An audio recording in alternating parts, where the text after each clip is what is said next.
Bismillahirrahmanirrahim.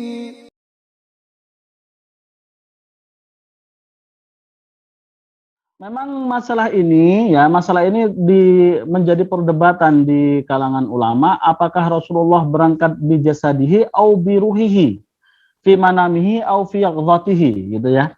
Ya, apakah Rasulullah pada saat Isra dan Mi'raj itu dengan jasadnya atau dengan ruhnya? Ataukah Rasulullah pada saat sadar, bangun, ataukah pada saat tidur? Ini dijadikan perbedaan, dijadikan perdebatan di antara ulama-ulama.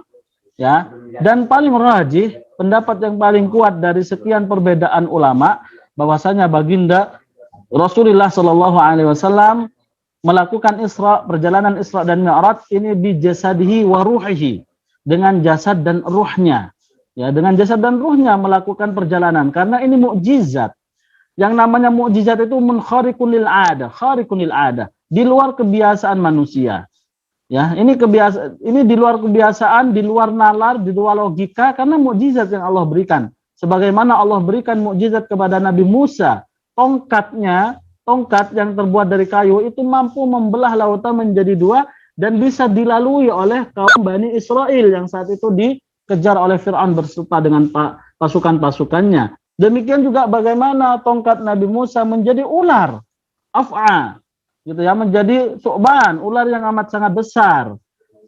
Dan bagaimana Nabi Isa mampu menghidupkan orang yang sudah meninggal sekian tahun, ya, beberapa tahun lamanya, mampu dihidupkan oleh Nabi Isa. Ini mukjizat, khariqunil adah.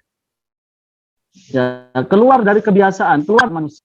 Dan itulah yang perlu kita yakini, dan bahkan di dalam beberapa riwayat Rasulullah pernah Rasulullah Shallallahu Alaihi Wasallam memperbanyak makanan yang seharusnya makanan itu hanya cukup untuk beberapa orang saja, namun Rasulullah Shallallahu Alaihi Wasallam taksirut ta'am, diperbanyak makanan itu sehingga cukup untuk banyak orang. Dan banyak lagi mukjizat-mukjizat yang Allah berikan kepada Nabi, Rasul sebelumnya sebagai hujjah, sebagai bukti bahwasanya apa yang mereka bawa dari Allah itu benar, itu nyata, dan hendaknya mereka harus mengikutinya dan mengimaninya.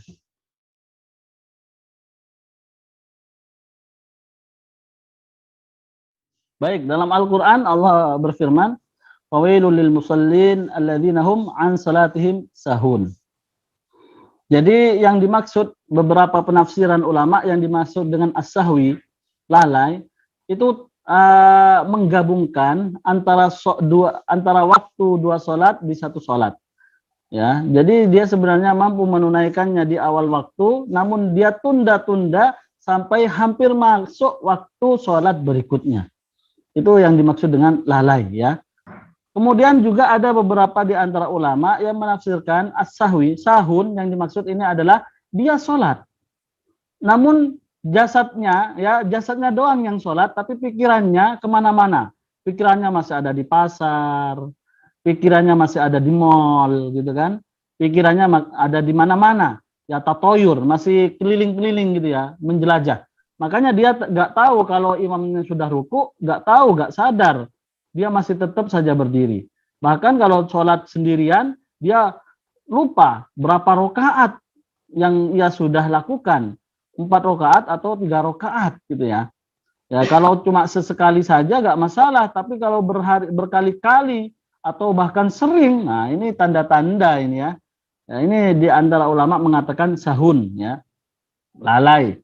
Ada juga yang lalai, ya, di antara lain lalai itu sendiri dia tidak mentadaburi, tidak menghayati setiap bacaan yang ia baca di rakaat-rakaat salat, ya. Di rakaat-rakaat salat dia tidak mentadaburi bacaan imam, dia pun juga tidak mentadaburi bacaannya sendiri. Nah, ini termasuk lalai, ya. Sahun, ya, sahun.